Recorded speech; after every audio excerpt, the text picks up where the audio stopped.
What's going on, everyone, and welcome back to a brand new Star Wars Squadrons video.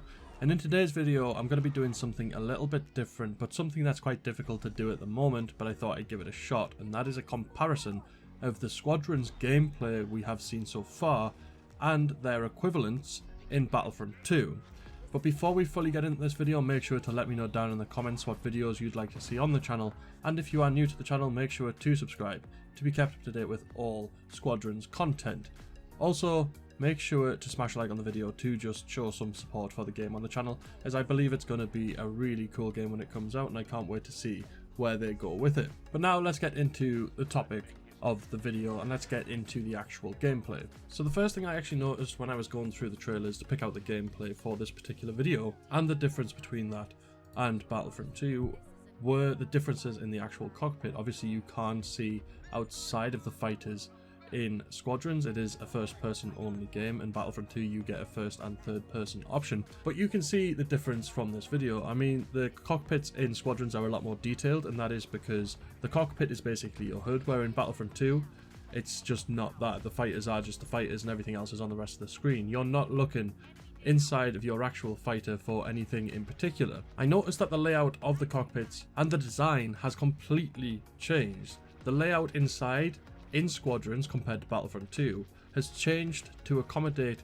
the new cockpit HUD, and like I'm saying, in Squadrons there is limited HUD elements on the actual screen. Most of it is inside of the actual cockpit. They have said that there will be a few external sort of HUD elements, but everything mainly is going to be the actual cockpit, where in Battlefront 2 your HUD is actually floating around the center of the screen.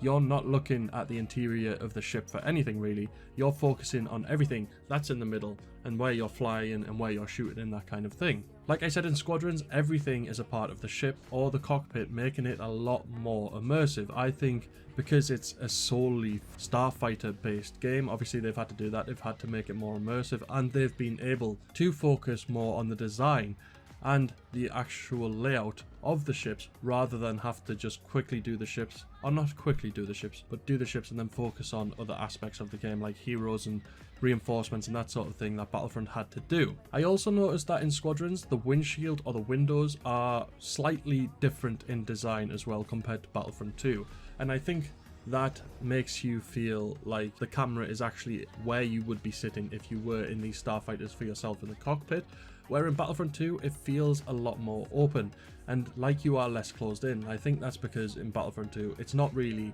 a starfighter simulator, so they want to allow you to see more of the environment around you to focus on the combat that's going on in the game modes in Battlefront 2. When I was playing Battlefront 2 and trying to get gameplay for this particular video of the ships in the game, I did notice that the ship in Battlefront 2 which has the closest design to Squadrons was the A-Wing, in my opinion. The A-Wing looks a lot more techy and a lot more similar to the Squadrons equivalent, in my opinion.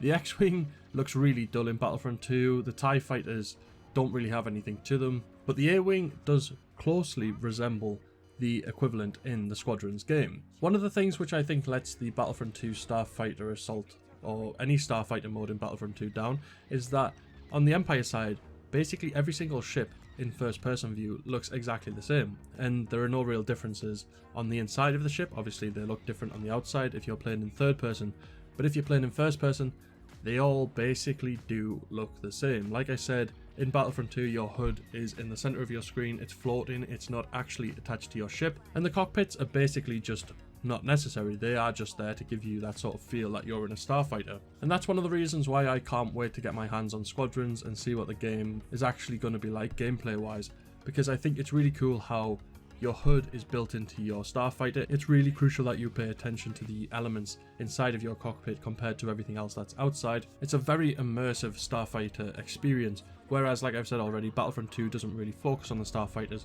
It has other elements going on, and the main thing in Battlefront 2 for me, that is the big thing about Battlefront 2, are the heroes and the ground combat. So obviously there are going to be massive differences between the starfighters in Battlefront 2 and the ones in Squadrons. Squadrons is basically a starfighter simulator, and the whole game is focused on the starfighter gameplay, where in Battlefront 2 it's spread out across everything. You've played it, it's ground troopers, it's reinforcements, it's heroes, it's vehicles, ground vehicles and starfighters. So I understand why in Battlefront 2 they don't look the same.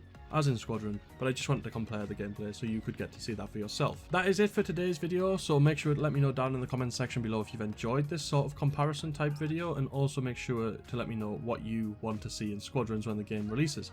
Make sure to smash a like on the video to show support for the game on the channel, and if you are new, make sure to subscribe to be kept up to date with all things Squadron content wise. But other than that, we'll see you in the next video.